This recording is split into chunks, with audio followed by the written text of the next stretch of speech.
Vamos lá, voltando, todo mundo animado, todo mundo mergulhando no direito administrativo, na lei orgânica do município. Muita gente não sabia nem que existia, que eu sei, não vamos fingir que sabia, porque tem aqui muita gente que nem sabia que existia uma Constituição Municipal, não é verdade? Aí ninguém vai se colocar a dizer que não sabia, né? Oi! Mas vamos lá. A gente estava nos princípios, né, nos princípios fundamentais do LIMP, só fazendo uma recapitulada básica, né? O LIMP é o que vai nortear a administração pública. Existem outros princípios. Esses são os títulos fundamentais e os que estão presentes na Constituição. Na nossa Constituição, na nossa lei orgânica, a gente observa aqui no fundamento 7, não está o princípio eficiência. Por quê? Porque eu já expliquei anteriormente. Está desatualizada. Está desatualizada. Houve uma emenda na Constituição, eu só não me recordo o número dessa emenda, não lembro se foi 19, não lembro se foi a emenda 19, mas que foi acrescentado o princípio da eficiência, que a gente já falou que o LIMP é legalidade, impessoalidade, moralidade, publicidade e o eficiência. Vamos lá, próximo fundamento, o fundamento 8, que eu já tinha falado que não é possível a gente dissolver a União Federativa. Se porventura Alagoas, o governador Paulo Dantas, chegasse e decidisse que agora Alagoas ia se juntar com Sergipe, Pernambuco e iria transformar-se em um país diferente, nosso município teria que se manifestar contra esta decisão do governador de Alagoas, Sergipe e de Pernambuco, no exemplo que eu dei. Não é possível nenhum prefeito, nenhum governador ir de encontro à União Federativa do nosso Brasil. A nossa como o próprio nome diz, República Federativa do Brasil. Nós não podemos ir contra essa federação, essa união entre municípios, estados e governo federal. Então, essa indissolubilidade nada mais é do que não há possibilidade de dissolver, de tirar um pedaço do Brasil e dizer agora é um país. Não, vamos dizer o Nordeste. O Nordeste todo se reunisse e dizer vamos se separar do Brasil. Não é possível. Iria acontecer um embate grande porque iria ser destituído os governos e ia ter que ser implantado um governo provisório indicado pelo presidente para acabar com essa possibilidade de tentativa de dissolver a República Federativa do Brasil. É uma cláusula pétrea que está prevista na Constituição brasileira. O que é uma cláusula pétrea, professor? O que é, Nando, uma cláusula pétrea? É algo que não pode ser mudado. É algo que não existe possibilidade de mudança na legislação.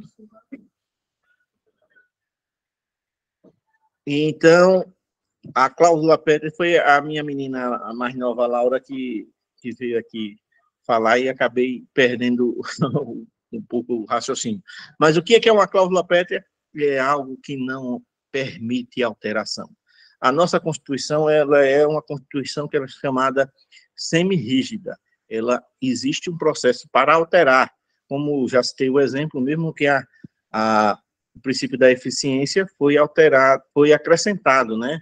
Então, houve um processo de alteração. Esse processo é um processo legislativo que o Congresso vota, passa 2 vezes pelo Congresso, pela Câmara, depois passa 2 vezes pelo Senado para ir para a sanção do presidente e tendo um número limite de pessoas para alterar. A mesma coisa acontece com a nossa Constituição. a nossa Constituição, a nossa lei orgânica, ela pode ser alterada, e vocês, na cópia que eu mandei para vocês digital, ela tem emendas, lá no final tem um anexo de emendas que foram realizadas no ano de 2005. Falta atualizar ainda, porque houve outras alterações no decorrer de 2005 para cá, que ainda não foram fundamentadas no texto da nossa lei orgânica, mas é um processo administrativo que a gente não pode fugir dele. Há necessidade de que a nossa Constituição esteja em consonância com a Constituição do Brasil, que a gente não pode ter nada faltando, nem nada a mais da Constituição. Agora, a gente pode ter o quê? Particularidades da nossa cidade, o nosso brasão é um exemplo, nossa bandeira é um exemplo que está lá na lei orgânica também, falando sobre eles, né? Não é só um símbolo, o hino também está lá na lei orgânica do nosso município. As particularidades a gente tem que ter, e a gente pode também ter um processo administrativo, um processo legislativo. A Câmara Municipal pode aprovar e fazer emendas na nossa Constituição, na nossa lei orgânica, né? Isso, né? Toda vez que falar em lei orgânica é a Constituição do município, né? A gente tem a Constituição Federal, a Constituição Estadual e a Constituição Municipal, que é chamada de lei orgânica. E também a nossa Constituição, a nossa lei orgânica tem que ser também em consonância com a Constituição Estadual, né? É um caminho, é uma arvorezinha. A gente uma escadinha. O degrau pequeno, município, degrauzinho maior, Estado, degrauzinho maior, Constituição Federal. Tanto a Constituição do Estado tem que ser em consonância, tem que estar cantando e ouvindo a mesma melodia do que a Constituição Federal, como a nossa também tem que ter a mesma melodia da Constituição Estadual e da Constituição Federal. Senão a gente vai ter problema, porque a gente vai estar indo de encontro à Constituição, que é a lei maior do nosso município, e isso ocasiona inconstitucionalidade, né? E tudo que é inconstitucional, não é válido, ele é passível de nulidade, né? Vamos lá. O inciso 9, né? O inciso não, o item 9 dos fundamentos, dos princípios fundamentais, estimular a participação da comunidade no processo decisório municipal, como forma de exercício pleno de cidadania. Gente, estimular a participação, todas as vezes que você ouve um carro de som convidando para uma conferência municipal da assistência, da saúde, da educação, é estímulo à participação no processo decisório municipal. Todas as conferências, elas tratam de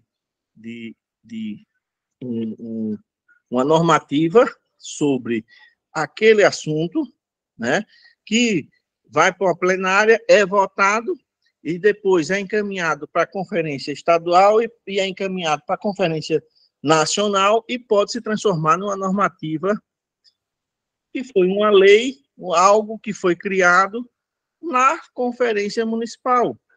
A Conferência Municipal da Criança e do Adolescente vai tratar sobre legislação de criança e adolescente. E a participação da população representa o quê? Representa que aquela população está exercendo o seu pleno direito à cidadania. Ela está participando do processo não somente de escolha no processo eleitoral, mas ela também participa no processo decisório de opinião, no processo de participação nas conferências, por exemplo. É um exemplo de estímulo à participação da comunidade na conferência. A participação da comunidade nas sessões da Câmara Municipal também é importante. E o regimento da Câmara permite, ao final da sessão, alguém, qualquer popular, qualquer cidadão, sugerir, fazer alguma indicação de alguma coisa que está faltando, algum problema que está resolvendo, levar à discussão da Câmara, lembrando, a Câmara de Vereadores, eles são representantes da população. Então, é a casa chamada Casa do Povo. Então, o povo tem que participar também das reuniões da Câmara. Aí, se eu fosse perguntar aqui, e agora vezes e quantas pessoas aqui, né, entre essas 104 pessoas, já assistiram uma reunião na Câmara? Poucas, Eu hein? já sei. Olha, Damiana, Zé Farias, 2 pessoas, olha. E quantos sabiam que o regimento da Câmara permite que, ao término da sessão, você pedindo anteriormente o uso da palavra, você poderia levantar algum problema para que fosse discutido por eles nas próximas reuniões. Quantos sabiam disso? Eu também sabia disso. Ó, muito bem, Damiana, você está topada. Também, viu? Muito bem, Quitéria. E, olha, gente, eu, sinceramente, eu tenho que bolar um dia do presencial para ver essas carinhas de vocês frente a frente, para a gente passar uma tarde e uma manhã bacaninha, respondendo questões e falando sobre quão belo é o direito administrativo. Não é isso, gente? Quem concorda com isso? Agora, Nando, realmente essa coisa da lei orgânica eu nunca soube não que existisse. Mas todo mundo na avaliação de amanhã vai ter uma questão sobre essa questão de uma aula presencial só de questões. Aí eu vou bolar umas 50, 100 questões para a gente passar a tarde se divertindo, rindo e aprendendo um pouco de direito administrativo. Não é, gente? Ô, Nando, você Oi. ainda vai falar sobre o regime jurídico do município? Ah, sim, mas é grande, a lei orgânica é grande. Eu vou falar do regime jurídico, mas aí a gente primeiro tem que falar separado, porque não dá para misturar os dois não, senão a gente se atrapalha, né? Não, Aí a gente vai falar... se você ainda vai falar ainda. Ah, sim, vai ter aula de regime jurídico, sim, vai ter aula de regime jurídico.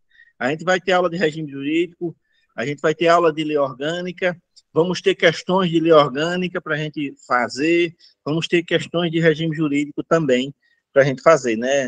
A gente está elaborando umas questões para que a gente possa também ter a prática, né? Porque a gente falou, mas se eu perguntasse agora o que é o LIMP, será que todo mundo está na ponta da língua? E lembrar o que representa a sigla LIMP. Olha, muito bem, Lucas. Vamos lá. A próxima, vamos saindo do slide, né? Mas todo mundo entendeu o que é o estímulo. Olha, teve uma pessoa que estava em dúvida, né? Então, já não lembra mais do que era o LIMP.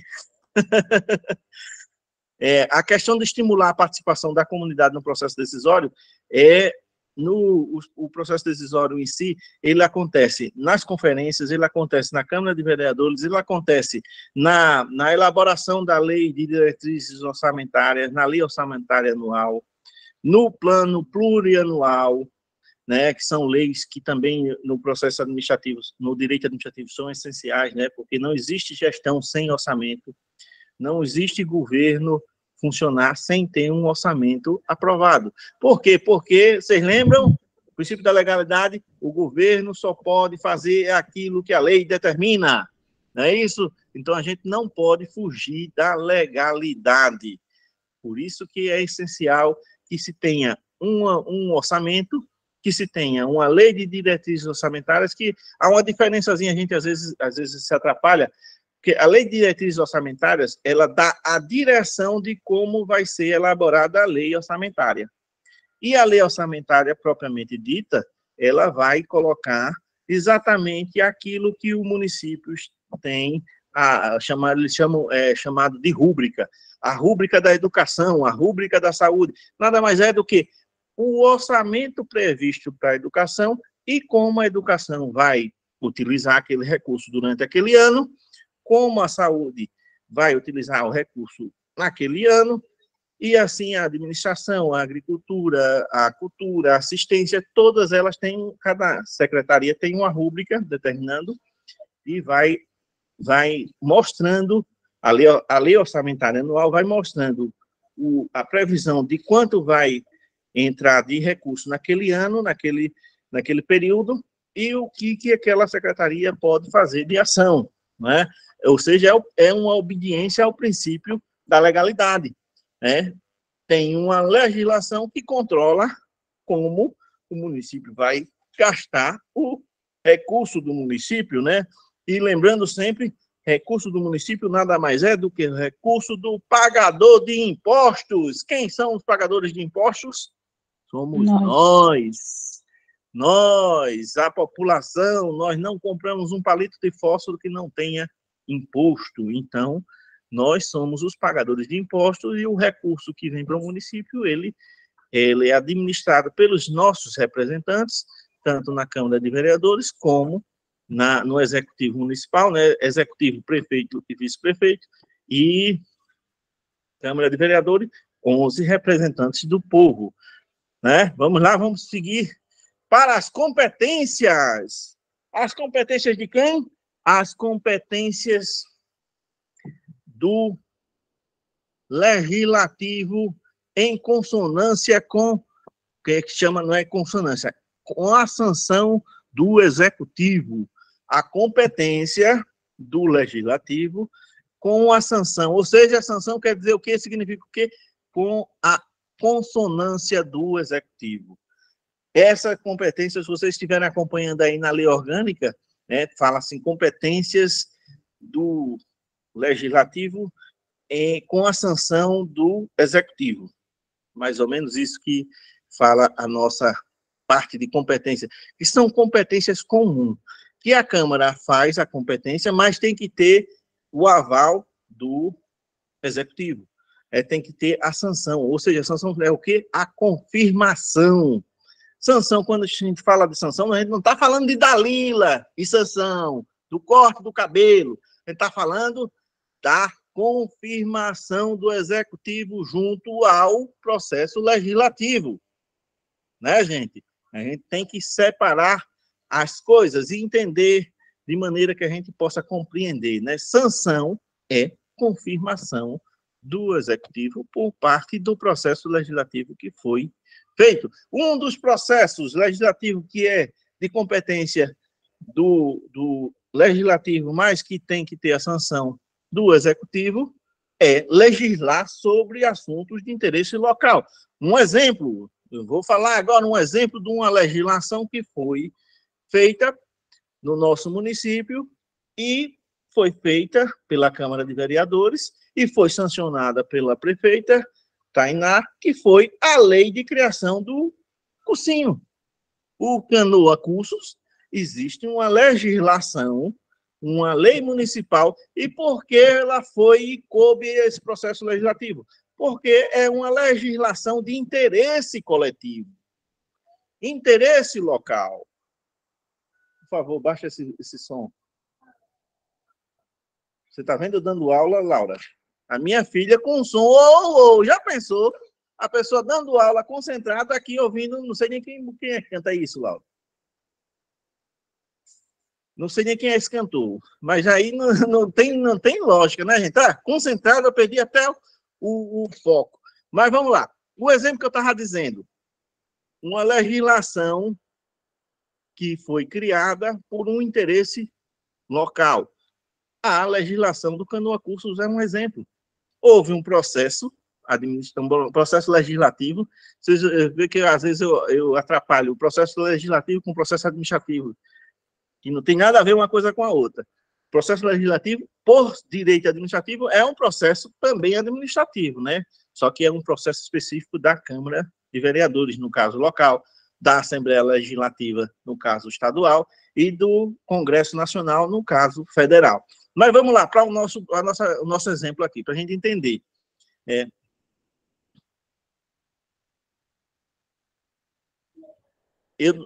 Daqui a pouco eu leio a mensagem, que eu não visualizei, não, qual é a mensagem, mas daqui a pouco eu leio. E aí eu respondo. Mas vamos lá. O processo legislativo ocorre na Câmara. A legislação é de interesse local. No caso, no exemplo dado, a legislação que criou o Canoa Cursos é um interesse local e é um interesse coletivo. Por quê? Porque vem a beneficiar a população canoense com a oportunidade de ter um preparatório social, onde não se paga nada, mas que se oferece um preparatório social para o Enem e agora para o concurso público. Por isso que é uma legislação que foi feita pela Câmara de Vereadores e sancionada pela prefeita Tainá, no caso, né? No nosso caso aqui, em especial nesse exemplo, né? Então, toda legislação de interesse local, de interesse coletivo, ele passa pela Câmara e tem que ter a concordância, a confirmação com o Executivo, né? O Legislativo aprova, o Executivo concorda ou discorda. Aí, quando a concordância passou, acabou. O processo vai, se torna lei. Agora, quando há discordância, volta para a Câmara, que é o chamado... Agora, me falhou a memória, agora o ato administrativo que chama... derrubando... Sim, já lembrei. Os vetos, quando é vetado o processo legislativo pelo prefeito, volta para a Câmara e a Câmara decide se vai manter o veto ou vai quebrar o veto. Quebrar o veto é o quê? É dizer prefeito ou prefeita, aqui quem manda é o Legislativo e o Legislativo quer desse jeito e ponto, acabou. Derrubou o veto. As duas possibilidades que temos. A sanção é a concordância.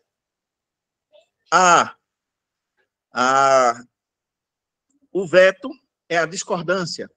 O veto é a discordância, a sanção é a concordância. O veto quebrou, já acabou? Não, volta para a Câmara. Aí quem vai decidir se vai derrubar o veto é o Legislativo. Simples assim. O Legislativo tem sua importância e tem o seu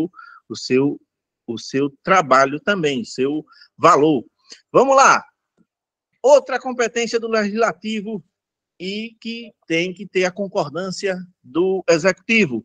Organizar os serviços públicos. Serviço público de interesse local, inclusive o de transporte coletivo.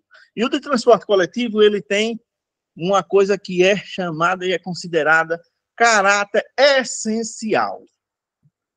E tem 2 regimes de prestação de serviço no transporte coletivo. É o que chama de concessão ou de permissão. Né? Há uma associação dos transportadores de van, né? Eu não me recordo agora o nome da associação, nem a sigla. A Maísa pode me ajudar aí, que o seu Adilson, pai dela, faz parte. Como é o nome? ASAL. Não, a ASAL é o órgão regulador do Estado, mas a associação daqui, como é o nome, Maísa, da associação daqui? A PAU, é? Eita, agora eu esqueci, olha. É isso, né? Mas só para esse título de exemplo, as vans, elas são. Mas ela tem um órgão aqui. Tem uma associação, os transportadores se filiaram, criaram a associação dos transportadores de van, e esses transportadores que ganharam a concessão, a permissão do governo do Estado e do município para ter o transporte coletivo aqui no nosso município, né? Que o pessoal lembra que antigamente tinha a Real Arapiraca, um pouco antes ainda tinha também Real Alagoas que transitava, e depois, hoje, o transporte coletivo basicamente é van, né? Mas há uma organização, e essa organização é feita... Nando, olha eu de novo, era a Mouse. Isso aí, Mouse, isso aí. Essa associação é a associação que tem a permissão para realizar o transporte coletivo. Lembrando que essa permissão, existem regras. Por isso que há uma organização no transporte coletivo. Existe o horário de cada transportador sair. E de 15 em 15 minutos sai uma outra van. Nos finais de semana, no domingo, é que aumenta, né, o tempo. Parece que são 3 ou 4 vans que rodam no domingo só. Mas durante a semana, eles têm que obedecer essa regra. Por quê? Porque o serviço público de transporte coletivo, eles têm a concessão, eles têm a permissão, mas eles têm a obrigação de fazer. Se eles não viessem a fazer, a prestar o serviço, eles poderiam perder esse direito de realizar o transporte coletivo no município, né? E a ASAL é a Agência Reguladora de Serviços do Estado que fiscalizam e acompanham o transporte coletivo. É uma agência pública estadual que faz esse serviço. Aí, vamos lá. Uma outra coisa que a gente vai ter a competência comum. O legislativo faz a lei, mas há uma concordância do executivo. Suplementar no que couber. O que tiver faltando, que seja uma legislação complementar, suplementar, que a legislação federal e estadual sejam em consonância, a Câmara de Vereadores pode discutir, pode criar alguma lei, né, nesse sentido, que seja para complementar a legislação federal, para complementar uma legislação estadual, para atualizar uma legislação. Um exemplo, agora, que é uma das coisas que foram votadas agora recente, mas muita gente, as pessoas, às vezes, a aula vou mandar, está sendo gravada e vou mandar amanhã, viu, através do e-mail. Quem não recebeu e quem nunca recebeu, gente, manda no privado a mensagem atualizando o e-mail, mandando o e-mail certinho para que a gente encaminhe para vocês. E os slides eu vou disponibilizar no grupo. Daqui a pouco, quando terminar a aula, eu já vou colocar em PDF e vou botar lá no grupo para vocês acompanhando. E na próxima aula, no slide que a gente parar, a gente dá andamento nos slides seguintes, né? Vamos lá. Como a gente estava falando.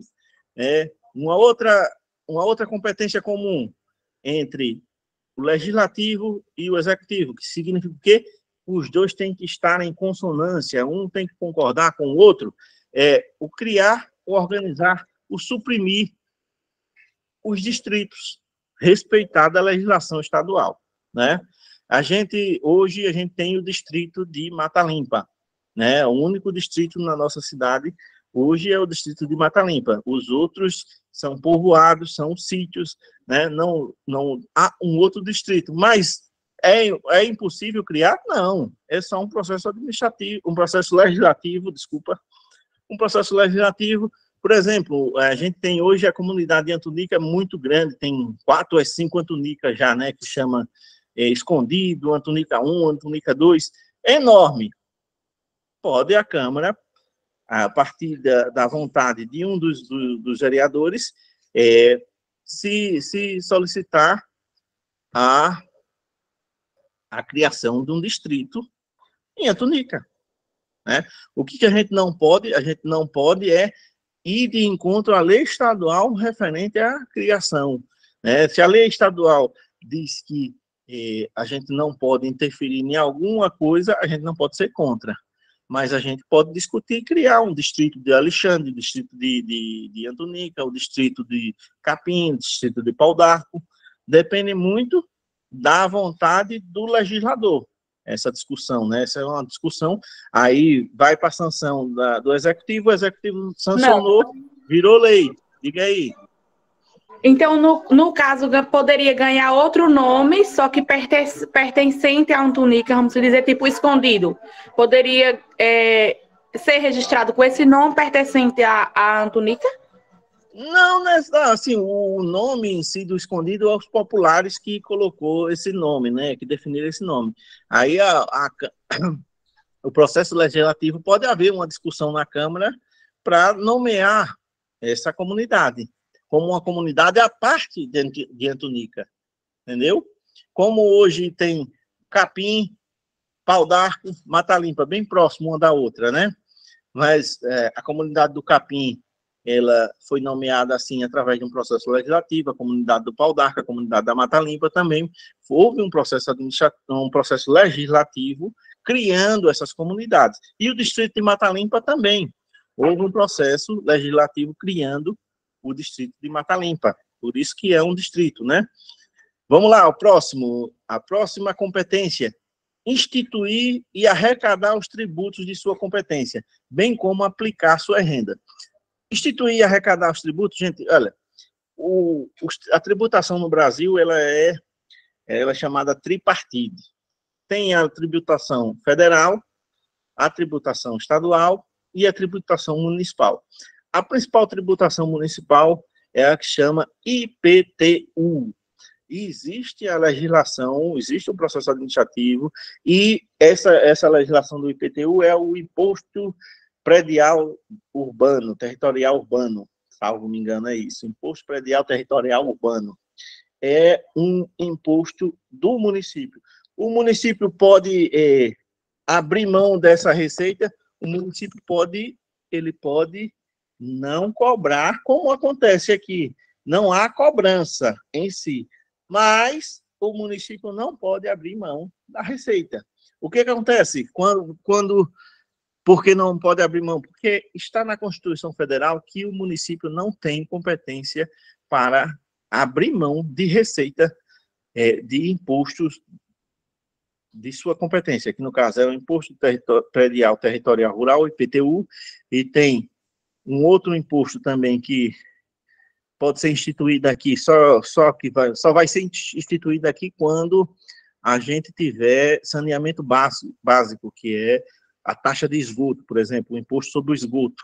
Mas a gente só vai poder cobrar taxa de esgoto, apesar que existem estados, existem cidades que cobram taxa de esgoto sem ter saneamento básico, que é uma falta de vergonha na cara, né, na realidade. Como é que o município não oferece o serviço e cobra, né? Mas, na realidade em si, todo o recurso, toda a instituição, todo o tributo que for da competência do município, ele tem que passar pela Câmara e depois sancionado pelo Executivo, né? Ficou claro? A gente está indo bacana aqui nas competências. Taxa de iluminação. Taxa de iluminação não é mais taxa de iluminação o nome, né? É contribuição, mais ou menos uma contribuição o nome. Contribuição pública. A contribuição, ela foi referendada pelo Supremo, eu não concordo muito não, mas foi referendada pelo Supremo Tribunal Federal, determinando que todo mundo, pelo princípio da solidariedade, temos que contribuir com a iluminação pública. Aí, por isso que ela é feita essa CIP, né, o nome CIP, Contribuição de Iluminação Pública. Aí, por isso, pelo princípio da solidariedade, mesmo quem não tem energia, na frente de casa, um poste, ele é obrigado a contribuir pelos postes que tem, pelas iluminação que tem, pelos prédios públicos. Ô, Nando, mais ou menos assim. Diga aí, você sabe me informar por que os valores são diferenciados? Aí tem que ver a legislação. Aqui na casa da minha mãe, a gente paga, da rua, a gente paga R$36. É um absurdo. Já tem casas que são 20, 26, 30. Depende. Eu não li a lei, mas pelo que eu compreendi, é que existe uma alíquota que varia de acordo com o consumo. Até 100 kW é um consumo, passou do 100 kW é outro consumo, e assim vai aumentando. Tem a diferença para o domiciliar, o casa, e o comerciário, a empresa, paga mais, a taxa, a contribuição é maior.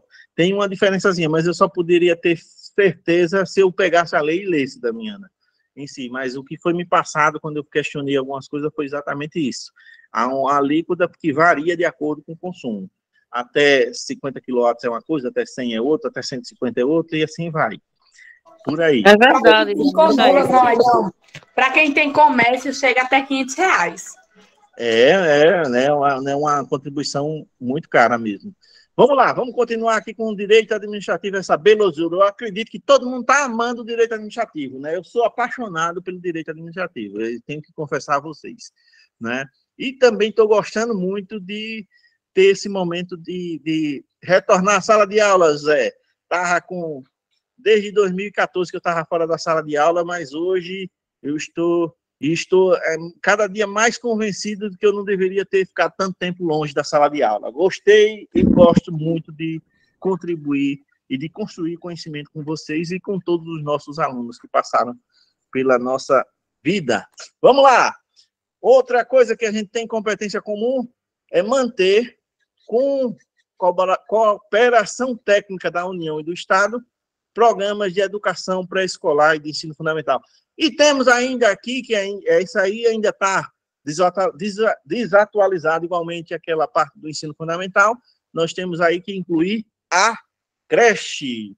Nós temos que ter creche. É uma realidade para a gente ter, no nosso município, na educação, serviço de creche. É obrigatório também, em cooperação com a União, com o Estado e o município. A gente tem que oferecer o máximo, tentar zerar a necessidade de pessoas que precisam de creche, né? Lembrando, creche de 0 a 3 anos, educação infantil de 3 a 5 e de 6 em diante é ensino fundamental. Alguma dúvida? A gente está fluindo bem aí, tá bom ritmo. A gente está no slide 8. Vamos lá, vamos lá. Também, o inciso 7, prestar, com a cooperação técnica da União e do Estado, serviços de atendimento à saúde com a população. Lembrando, a saúde existe aquela tripartição. O município está com a atenção primária, atenção secundária e terciária, que é chamado casos de primária, baixa complexidade, segundo, do Estado, média complexidade, terceiro, alta complexidade. Existe todo um conjunto de cooperação, Estado, União, município, governo federal, governo estadual e governo municipal têm uma cooperação técnica para atender a saúde. E isso está na nossa Constituição também. É uma necessidade ter esse trabalho para buscar um melhor atendimento na saúde, um melhor atendimento na educação, como também na assistência social também. Existe uma cooperação, governo federal, governo municipal e governo estadual no trato da assistência social. Vamos lá. Claro, vamos lá para o princípio 8 das competências, que combinam competência de quê? Do legislativo, que tem que ter a concordância, a sanção do executivo. Promover, no que couber, adequado ordenamento territorial mediante planejamento e controle do uso, do parcelamento e da ocupação do solo urbano. Isso é essencial para qualquer cidade, e hoje nós estamos entrando no ritmo das cidades inteligentes. Depois vocês pesquisam no Google o que é que significa as cidades inteligentes, que são cidades que, em consonância com a preservação do meio ambiente, estão sendo ditas como inteligentes porque elas facilitam a vida das pessoas, elas melhoram a qualidade das pessoas. Gente, eu estou acompanhando, estou apresentando no computador e acompanhando, falando com vocês do celular. Aí eu não estou tendo acesso às mensagens, eu não consigo visualizar as mensagens, né? Depois eu vou dar uma olhada nas mensagens e vou anotar as principais dúvidas, e aí na próxima aula a gente vai interagir sobre essas dúvidas. Tudo combinado, se todo mundo concorda com esse ritmo, porque eu não estou conseguindo acompanhar, não posso abrir, porque se eu abrir aí fecha aquela coisa, né? Então a gente vai se adaptando dessa forma, tá ok? Então, gente, quando a gente fala de planejamento urbano, a gente precisa debater sobre isso. Nós temos um exemplo que eu fui até mal interpretado, né? Também como a maneira como me coloquei, né? E às vezes a gente está com o microfone na frente de muita gente, a gente treme, né? Não tem bom nessas horas. Mas durante o pleito eleitoral passado, eu coloquei a necessidade de haver uma discussão sobre o fato da gente ter uma fazenda no centro da cidade. É fato. Só que eu coloquei com a palavra curral, aí fui mal interpretado, as pessoas ficaram braba, como é que fala que tem um curral na minha cidade, não sei o que. Só que é verdade. Nós temos uma fazenda no centro da cidade, aqui no fundo da Rua 28. É um terreno, é uma fazenda, um criatório de gado, né?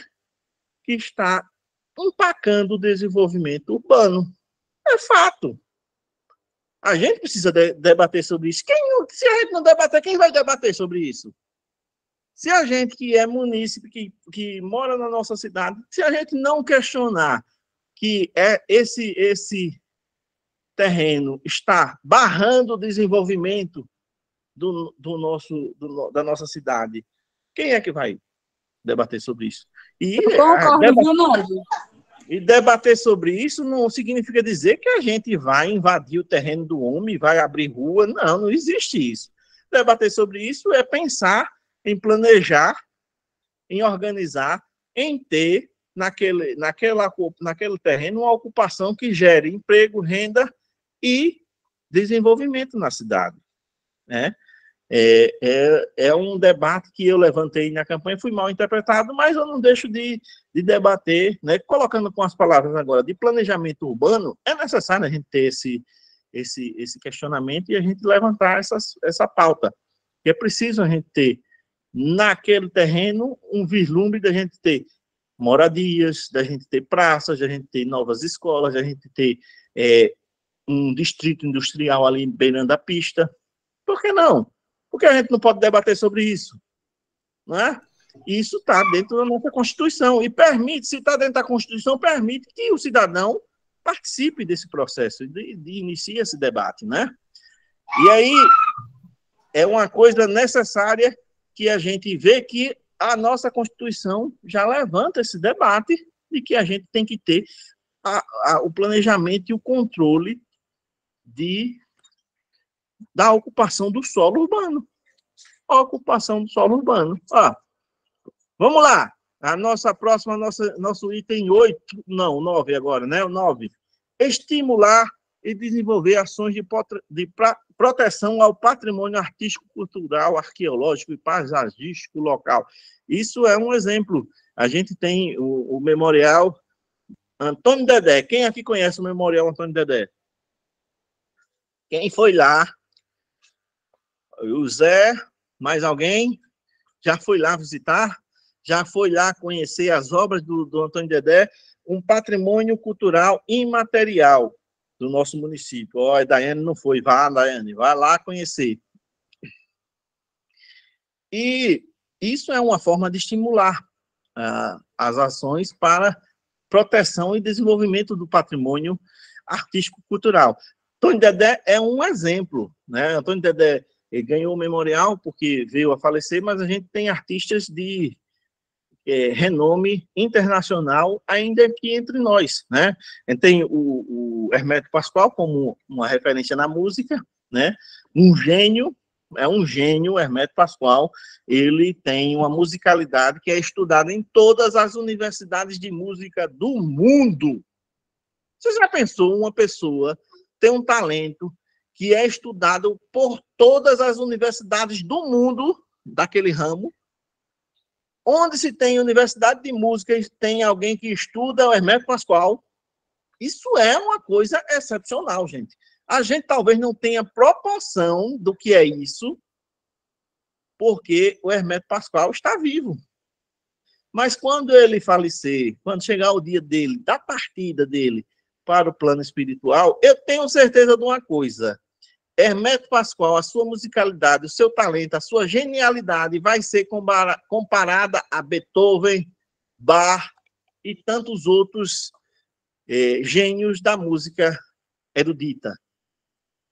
Porque Hermeto Pascoal, nosso Hermeto Pascoal, ele é uma referência mundial na música. E eu tenho certeza também que a banca está olhando com os olhos bem arregalados para Hermeto Pascoal.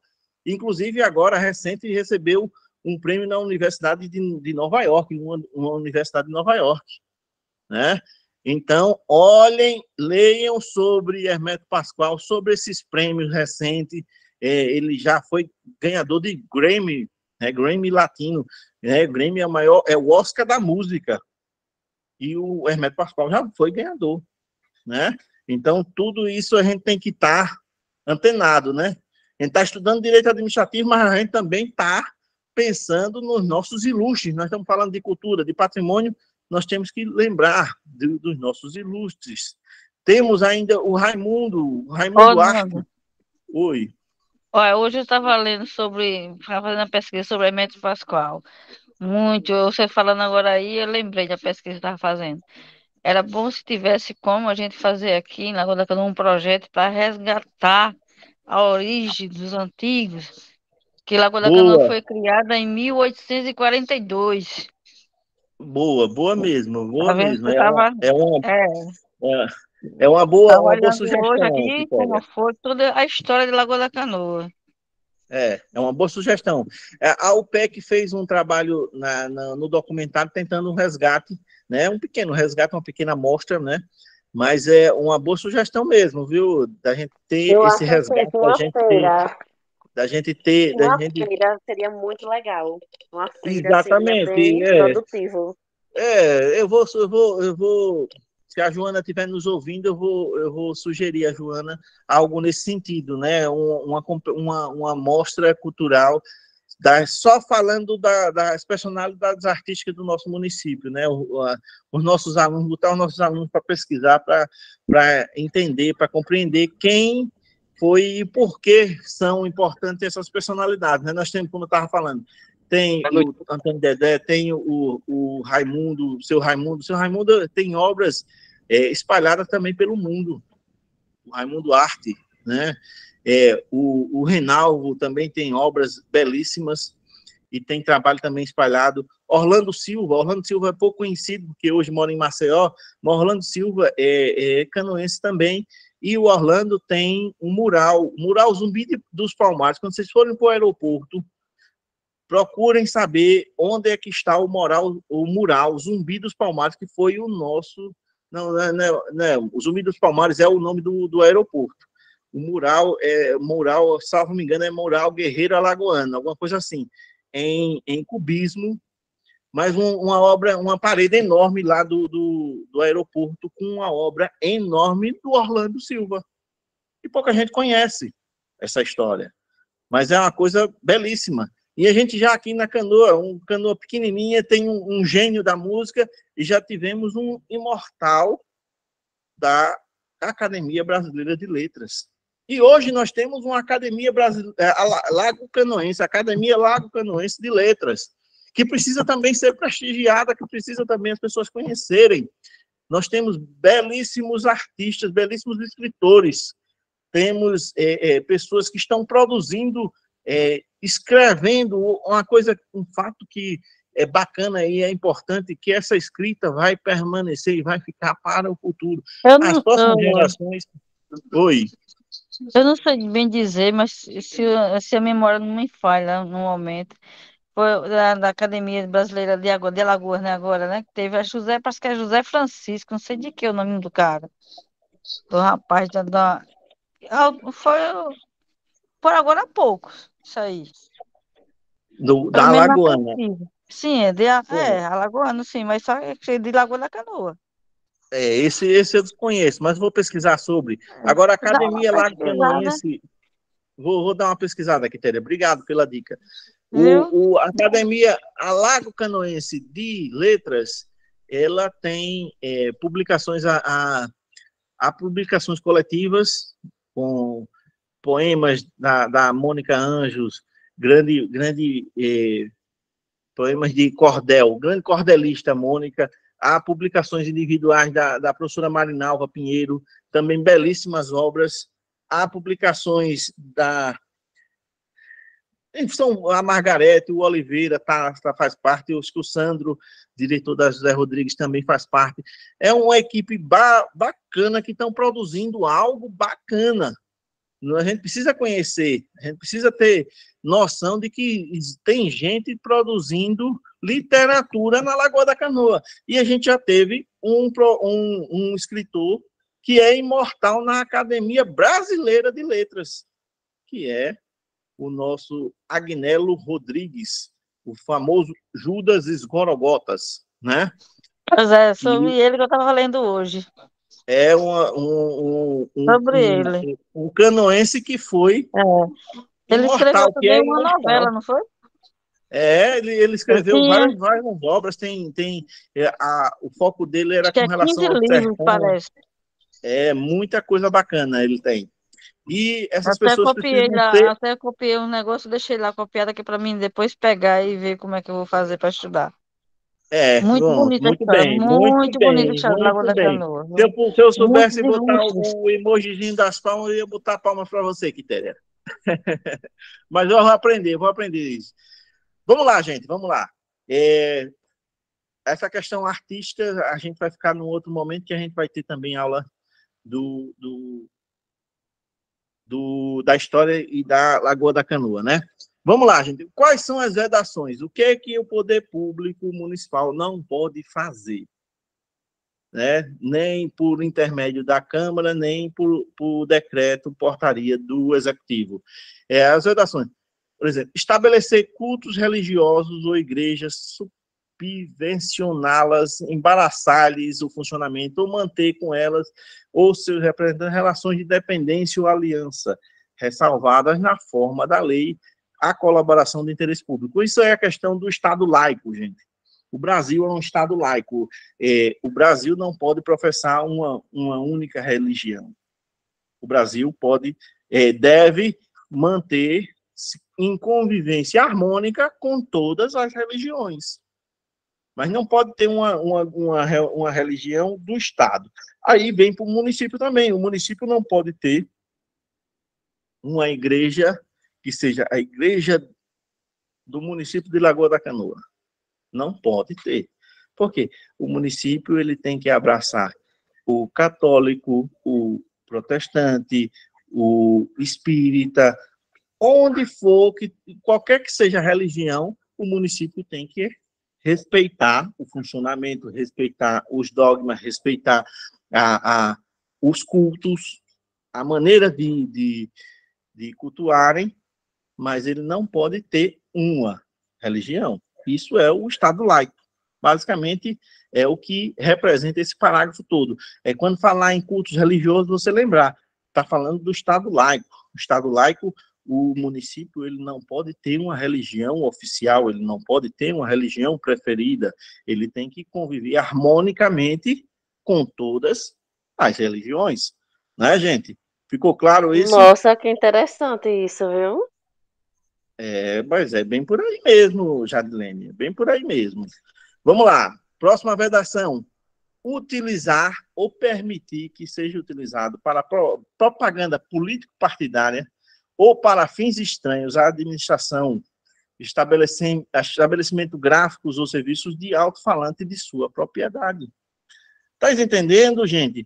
Um exemplo, o município tem um carro de som que pertence ao município.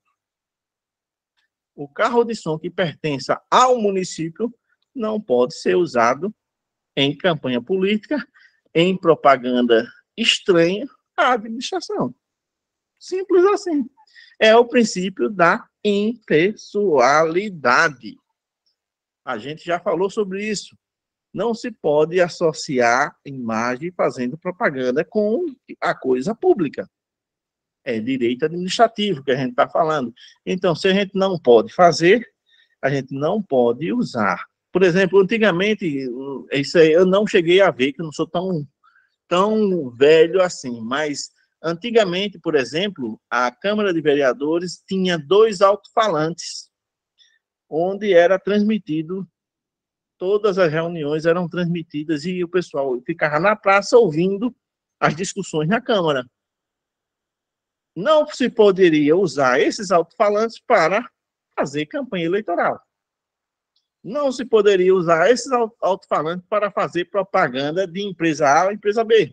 Entendeu?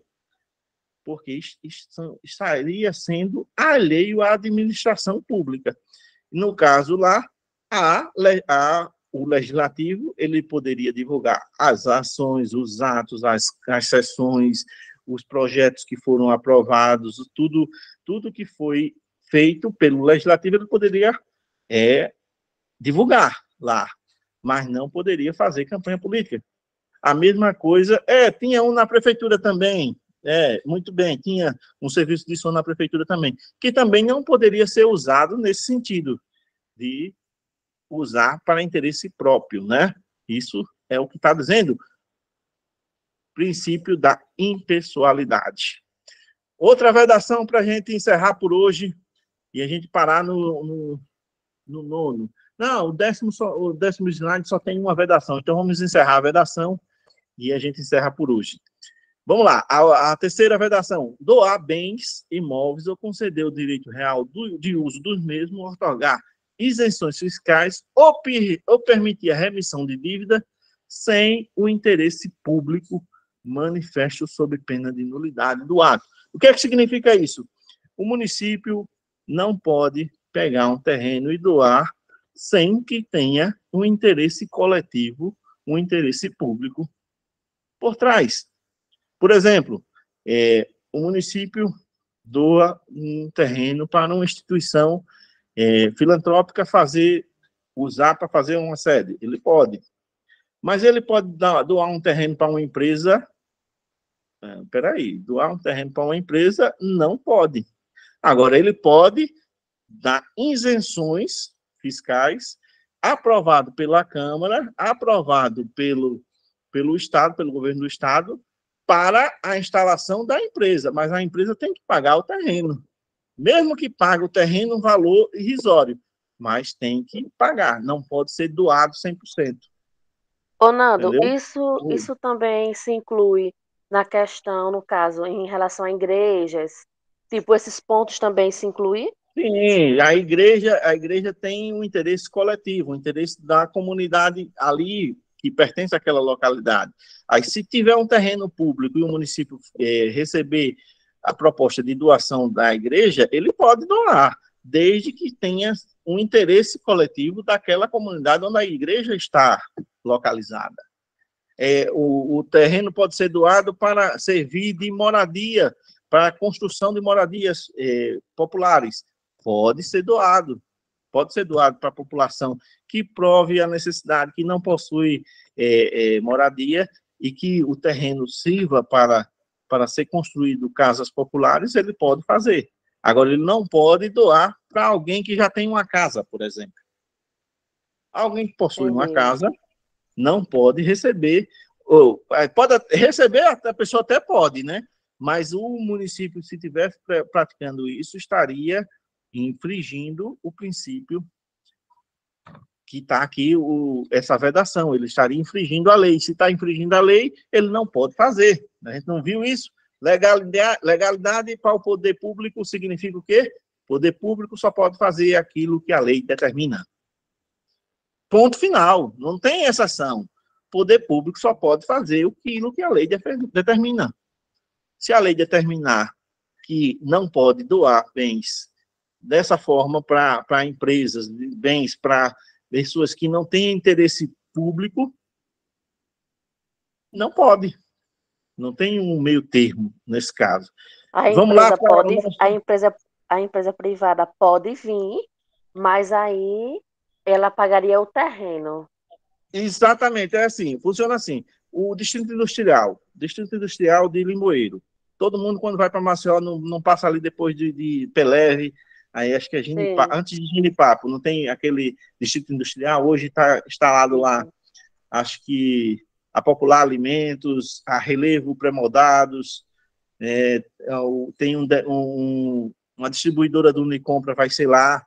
Aquele terreno é enorme e o valor financeiro de um terreno daquele é enorme o preço. Agora, o que acontece? Quando você cria o Distrito Industrial, você está trazendo desenvolvimento e está trazendo o interesse coletivo. Aí, o que acontece? O município não pode doar o terreno, mas o município pode fazer o quê? Abrindo o Distrito Industrial, pedindo ao Estado a liberação de impostos estaduais, isentando impostos municipais para aquela empresa, aí ele vem se instalar e ele adquire o metro quadrado ali a um preço abaixo do mercado. Para vocês terem uma ideia, aquele distrito industrial do Limoeiro, a empresa Relevo de um tio meu, casado com uma tia minha, o Ronaldo Oliveira e a tia Tânia. Eles são os empresários ali. Aí eles compraram aquele terreno, quando entraram no distrito industrial, eles compraram, salvo me engano, o metro quadrado era um negócio de R$100 o metro quadrado, quando o metro quadrado é muito mais caro naquela região. Agora, quando eles adquirem, entram nesse processo, o que acontece? Eles são obrigados hoje a empregar pessoas de Limoeiro. A quantidade, tem uma quantidade de cerca de, salvo me engano, 70% dos funcionários tem que ser de Limoeiro. Ou seja, o município dá, mas ele tem de volta o resultado no enfrentamento, no combate ao desemprego. Entendeu? Então, é uma troca onde os dois ganham, tanto o município como a empresa. Aí vamos lá, para a gente encerrar por hoje, a última vedação, a 4, autorizar ou consentir a construção de imóvel de qualquer espécie para uso de particulares, salvo nos casos especiais previamente autorizados em lei. É aquela história de que toda a construção do município, ela deveria passar pelo aval do planejamento urbano, né? Porque você não pode construir qualquer coisa da forma que você quer. Você tem que respeitar os limites, você tem que respeitar, deixar o espaço para calçada, você tem que respeitar uma série de coisas que precisam estar em consonância. Senão, o município não pode autorizar. Ele pode até embargar a obra, se ferir alguma coisa nesse sentido. E uma construção num terreno municipal, aí é que não pode bonito. Só pode haver construção no terreno municipal após um processo legislativo, ou seja, uma lei ser criada, doando, e só pode doar se tiver um interesse público, um interesse coletivo. Né, gente? Ficou claro essa questão? A gente tem que pensar e lembrar que a coisa pública não pode ser como eu quero. Tem que ser como a lei quer. A nossa vida, a gente ainda está restrito, né? A gente pode fazer tudo, a gente não pode fazer tudo. A gente tem restrição, mas a gente não faz aquilo que a lei proíbe, né? Ele não pode roubar, não pode matar, não pode jogar pedra no vizinho, não pode agredir, né? Mas isso é o que a lei nos proíbe. Já o serviço público é o quê? Só faz aquilo que a lei permite. Há uma distinção entre o privado e o público, né, gente? Bom, gente, foi um prazer enorme passar esse momento com vocês. Espero que vocês gostem e tenham gostado dessa contribuição da gente. Amanhã, lembrem, participem da avaliação, leiam as questões, respondam, deem sugestões, porque a evolução do processo depende de quê? Depende da gente ter um feedback de vocês, né? Positivo ou negativo, não importa. O importante é que a gente possa aproveitar esse feedback para melhorar. Esse é a maneira da gente trabalhar e da gente pensar a gestão pública. E falando no Prepara Canoa, no Canoa Cursos, é assim que a gente trabalha no pré-ENEM e vai ser assim que a gente trabalha no Prepara Canoa, e a opinião de vocês é importante. Então, próxima aula a gente já começa com os símbolos municipais. E obrigada, Nando. Vai para a organização política. Parabéns, foi maravilhoso, obrigada. Hoje clareou muita coisa, aprendi muito, graças a Deus. Deus abençoe. Obrigado, gente. Obrigado mesmo, de coração. Amanhã vocês estão com aula de História e Geografia, né? E na quarta-feira, essa semana, gente, na quarta-feira, a gente só vai ter aula de matemática.